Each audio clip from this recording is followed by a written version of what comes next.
पिछले भाग में आल्हा और ऊदल ने राजा परमाल को पृथ्वीराज चौहान के शिविर से बचाने का प्रयास किया। एक रहस्यमयी व्यक्ति ने उनकी मदद की, लेकिन अंत में वह गद्दार साबित हुआ। यह व्यक्ति शत्रु सैनिकों के साथ प्रकट हुआ और चिल्लाया, रोको इन्हें। अब आल्हा, ऊदल और राजा परमाल को शत्रु शिविर से बाहर निकलने का रास्ता खोजना है। आल्हा और ऊदल उस रहस्यमय व्यक्ति की ओर घूरते हुए खड़े थे।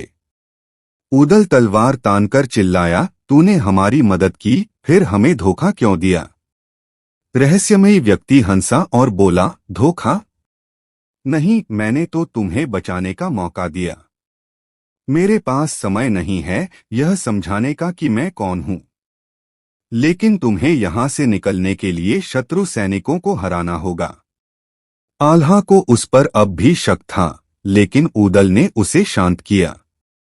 भैया, हमारे पास सोचने का समय नहीं है।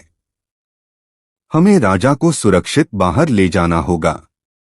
आल्हा और ऊदल ने राजा परमाल को कंधे का सहारा देकर शिविर के गुप्त मार्ग से बाहर निकलने का प्रयास किया, लेकिन चौहान की सेना को इसकी भनक लग चुकी थी। शिविर के गलियारों में हर जगह शत्रु सैनिक तैनात थे। ऊदल ने पीछे मुड़कर कहा, भैया, आप राजा साहब को लेकर आगे बढ़ो, मैं इनका सामना करूंगा। आल्हा ने कहा, नहीं ऊदल, हम दोनों साथ लड़ेंगे। महोबा के योद्धा एक दूसरे को अकेला नहीं छोड़ते। तभी पीछे से शत्रु सैनिकों का हमला हुआ। आल्हा और ऊदल ने तलवारें निकाल लीं और भीषण युद्ध शुरू हुआ। ऊदल के हर वार में आक्रोश और आत्मविश्वास था, जबकि आल्हा अपने अनुभव और रणनीति का उपयोग कर रहा था। रहस्यमयी व्यक्ति अचानक फिर प्रकट हुआ। उसने कहा, मैं तुम्हारे लिए एक गुप्त द्वार खोल रहा हूं। यह तुम्हें शिविर के बाहर ले जाएगा। आल्हा ने उसे अविश्वास भरी नजरों से देखा। तुम्हारा उद्देश्य क्या है? तुम हमारी मदद क्यों कर रहे हो? उसने जवाब दिया, तुम्हें मुझ पर भरोसा करना होगा। अगर तुम यहां रुके तो राजा परमाल को दोबारा पकड़ लिया जाएगा। आल्हा और ऊदल असमंजस में थे, लेकिन उनके पास और कोई विकल्प नहीं था। उन्होंने राजा को लेकर उस गुप्त द्वार की ओर बढ़ने का निर्णय लिया। गुप्त द्वार एक संकरी सुरंग की ओर खुलता था। सुरंग के भीतर अंधकार था और हर कदम पर ऐसा महसूस हो रहा था कि कोई उन पर नजर रख रहा है। सुरंग के बीच में पहुंचने पर ऊदल को एक अजीब सी आहट सुनाई दी। ऊदल ने फुसफुसाकर कहा, भैया, मुझे लगता है कि यह जाल है। यह आदमी हमें यहां फंसा सकता है।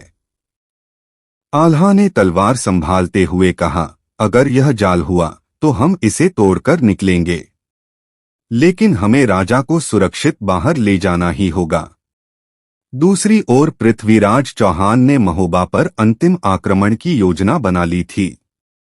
उसके सेनापति ने कहा, अगर आल्हा और ऊदल राजा को बचाने में सफल हो भी गए तो महोबा हमारी सेना के सामने टिक नहीं पाएगा। पृथ्वीराज ने जवाब दिया, मैं चाहता हूं कि महोबा के लोग अपनी हार अपनी आंखों से देखें। उन्हें यह एहसास होना चाहिए कि चंदेल वंश का अंत हो गया है। आल्हा, ऊदल और राजा जब सुरंग के अंत तक पहुंचे तो उन्होंने खुद को जंगल के बीचों बीच पाया। लेकिन इससे पहले कि वे राहत की सांस ले पाते, चारों ओर से दुश्मनों ने उन्हें घेर लिया। ऊदल चिल्लाया, हमारे पास ज्यादा समय नहीं है।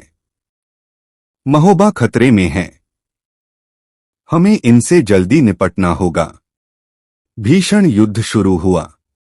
ऊदल की तलवार बिजली की तरह चमक रही थी और आल्हा की हर चाल शत्रुओं को मात दे रही थी। राजा परमाल को छिपाने के लिए वे एक गुफा की ओर भागे। जैसे ही उन्होंने गुफा में प्रवेश किया, उन्हें दीवार पर कुछ प्राचीन चित्र और शिलालेख दिखाई दिए। इन शिलालेखों में कल की तलवार का उल्लेख था। ऊदल ने कहा, भैया, यह वही जगह है जिसका उल्लेख गुफा के रहस्यमय साधु ने किया था। लगता है यह तलवार केवल अंतिम युद्ध में ही इस्तेमाल हो सकती है। तभी गुफा के प्रवेश द्वार पर शत्रु सैनिकों की परछाइयां दिखाई देने लगीं। आल्हा और ऊदल को अब गुफा में रहस्य सुलझाने और शत्रु से लड़ने का फैसला करना था। गुफा के भीतर का रहस्य क्या था? क्या कल की तलवार महोबा की रक्षा कर सकेगी? और क्या पृथ्वीराज चौहान की योजना महोबा के अंत का कारण बनेगी? गुफा का रहस्य, महोबा की अंतिम लड़ाई और आल्हाउदल का बलिदान या विजय, जानिए अगले भाग में। धन्यवाद।